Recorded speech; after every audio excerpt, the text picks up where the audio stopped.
ఇప్పుడు తెలుగుదేశం మీడియా అంతా దీని మీద డిబేట్ పెట్టింది. అదేంటంటే వైఎస్ భారతిరెడ్డిని అరెస్ట్ చేయబోతున్నారు అని చెప్పి. ఎందుకంటే నిన్న నిన్న మొన్న సిట్టు కొన్ని ఆఫీసుల మీద దాడి చేసింది. ఆ ఆఫీసులు ఆ కంపెనీలలో భారతిరెడ్డి కూడా డైరెక్టర్గా ఉంది.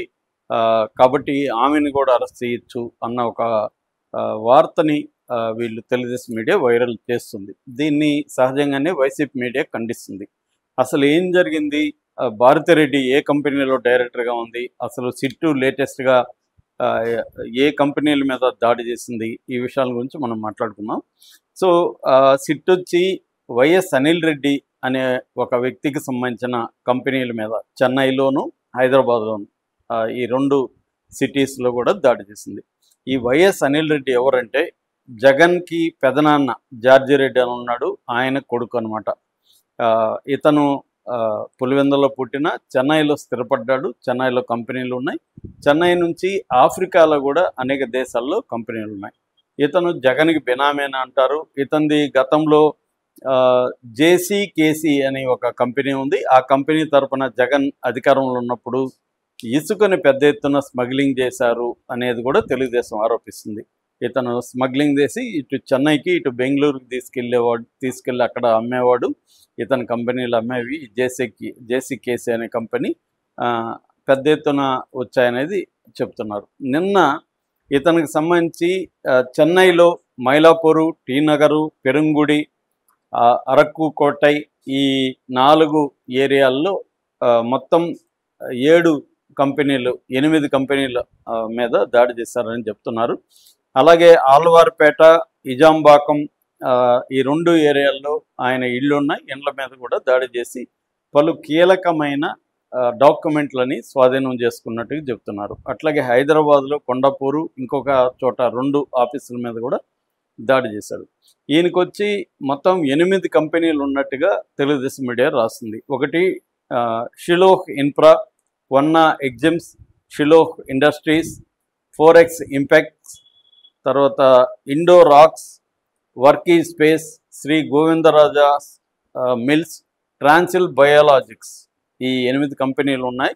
ఈ 8 కంపెనీల తరపున ఈ లెక్కర డబ్బులు ఏవైతే వచ్చాయో ఈ డబ్బుల్ని ఈయన కంపెనీల ద్వారా పంపించారని, ముఖ్యంగా 2019 కానీ 2024లో 19 నుంచి 24 వరకు జగన్ గవర్నమెంట్ వరకు, ముఖ్యంగా ఎలక్షన్ల ముందు ఈ కంపెనీల ద్వారా అభ్యర్థులకి నిధులు సమకూర్చడానికి ఈ కంపెనీలను వాడుకున్నట్టుగా చెబుతున్నారు.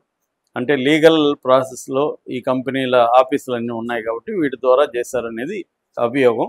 దీనికి సంబంధించి డాక్యుమెంట్స్ అంతా తీసుకున్నారు. అట్లాగే ఆఫ్రికాలో కూడా మైనింగ్ అండ్ లిక్కర్, ఆఫ్రికాలో ఏంటంటే చీప్ లిక్కర్ అంటారు. చీప్ లిక్కర్ది మన ముఖ్యంగా రాయలసీమ నుంచి చాలా దేశాల్లో ఆఫ్రికన్ కంట్రీల్లో చీప్ లిక్కర్ ఉంటుంది. అక్కడ కంపెనీలు పెట్టి చేస్తుంటారు. చాలామంది ఎక్కువ మంది రెడ్లే ఉంటారు. అందులో జగన్ బంధువులు చాలామంది ఆఫ్రికాలో ఉంటారు. ఒకప్పుడు సిసి రెడ్డి విసు కన్సల్టెన్సీ, ఈ సిసి రెడ్డి ఫస్ట్ స్టార్ట్ చేశాడని చెప్తారు ఆఫ్రికాలో. ఎందుకంటే ఆయన ఎడ్యుకేషన్ కన్సల్టెన్సీ ఉన్నప్పుడు ఈ లిక్కర్ ఇక్కడ అమ్మగలిగితే బాగుంటుంది, వాళ్ళకి ఎక్కువ మంది పేదలు ఉంటారు, వాళ్ళకి ఫారిన్ లిక్కర్ అందుబాటులో ఉండదు కాబట్టి చీప్ లిక్కర్ తయారు చేసి అమ్మితే బాగుంటుందని ఆయన కనిపెట్టి చేశాడని చెప్తారు. ఆ తర్వాత చాలామంది ఆ కంపెనీలో పనిచేసే వాళ్ళు, ఆ రెడ్డి బ్యాచ్ వీళ్ళందరూ అక్కడ ఆఫ్రికాలో వివిధ దేశాల్లో చేసేవాళ్ళు. అలాగా ఈయన అనిల్ రెడ్డి కూడా జగన్కి బినామీగా చేస్తున్నాడని. ఇప్పుడు వీళ్ళ ఆరోపణ ఏంటంటే ఈ 2 కంపెనీల్లో షిలోహ్ ఇన్ఫ్రా అండ్ 4X ఇంపాక్ట్స్ ఈ 2 కంపెనీల్లో 2020 వరకు వైఎస్ భారతిరెడ్డి డైరెక్టర్గా ఉన్నింది అనేది ఇటు జ్యోతిలో కానీ ఈనాడులో కానీ వచ్చింది క్లియర్గా ఫ్రంట్ పేజీలో. సో అందువల్ల ఆమెకు కూడా దీంట్లో వాటా ఉంది, ఈ స్కామ్లో వాటా ఉంది కాబట్టి ఆమెను కూడా ఇప్పుడు యాడ్ చేయబోతున్నారు అని. ఇదంతా ఎవరు చెప్పారు అంటే ఈ అనిల్ రెడ్డికి పర్సనల్ అసిస్టెంట్ దేవరాజు అనే అతన్ని వీళ్ళు అరెస్ట్ చేశారు. అతన్ని విచారించారు. అతను విచారించినప్పుడు అతనే ఈ విషయాలన్నీ బయట పెట్టాడని చెప్తున్నారు. ఈ దేవరాజు ఏంటంటే చిత్తూరు జిల్లా శాంతిపురం మండలం. ఈ కేసులో భారతీ సిమెంట్స్లో చాలా కాలం పనిచేసిన బాలాజీ గోవిందప్ప అనే అతను కూడా ఆల్రెడీ అరెస్ట్ చేశారు. అతను A33 అక్యూజన్ నెంబర్ 33గా ఉంటున్నాడు. సో వాళ్ళది కూడా ఈ శాంతిపురం మండలే, అంటే సేమ్ విలేజ్ అనమాట, మండలే. ఎవరిది? ఈ దేవరాజ్ది వాళ్ళది. ఈ Devaraju Anil Reddy assistant, personal assistant కాబట్టి అతనికి అన్ని విషయాలు తెలుసు, అన్నీ చెప్పాడని చెప్తున్నారు. సో ఇప్పుడు వీళ్ళు చెప్తున్నది ఏమంటే అనిల్ రెడ్డి దగ్గర డాక్యుమెంట్స్ అవన్నీ దొరికిపోయినాయి, హార్డ్ డిస్క్ దొరికాయి, మొత్తం డిజిటల్ డేటా అంతా దొరికేసింది. కాబట్టి క్లియర్గా భారతిరెడ్డి కూడా ఈ కేసులో ఇరుక్కుంటుంది, ఆమె కూడా డైరెక్టర్ కాబట్టి ఆమె కూడా ఇరుక్కుంటుంది అనేది ఒక దీన్ని ప్రజెంట్ చేస్తున్నారు.